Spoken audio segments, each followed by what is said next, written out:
Diwani kwe? Sabhuku. Diwani? Ndozidyara Sabhuku. Ndoziona ndozidyara mwaneko kativhu. Ukutsvage pano? Ndikutsvaira zve Sabhuku. Ukutsvaira kuti zviite sei? Kuti pachene izvi. Ambokuzori pana papana kuchena ndiani? Sabhuku. Iwe, akuzori pana papana kuchena ndiani? Pasina mukona marara ese anotsvaira ka Sabhuku. Handa munhu anokutsvaira ndindizoku. Izvo zvandisingadi izvi. Ukudei panapa? Ukuda wakatsvaira zvozodii? Sabhuku. Asi munozoziva kuti Sabhuku munhu akana mukadzi. Nai.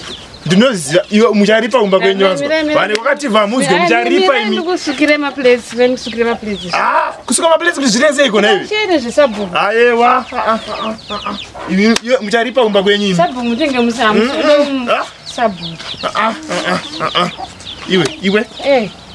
Andikuona kuti andikuona pana bafuti. Chene zvene Sabhuku. Asi Sabhuku ka. Iwe mwana waunzwe iwewe.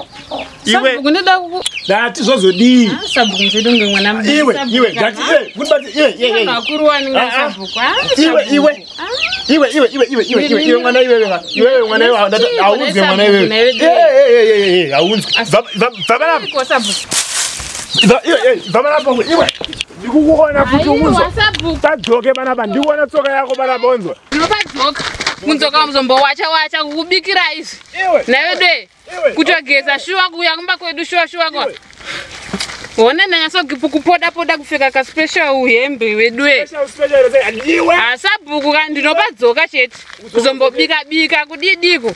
Nekuti ndiri kudzoka chete. Ndodzoka Sabhuku kunge kusada pa. Mune mshoda imi. Ndingoiona tsoka yako iyi. Ndingoiona futhi wanzwa. Iwe. Iwe. Aiwa kunyepedza tatu washa wona vaona. Panodawa. Ndobadzoka chete.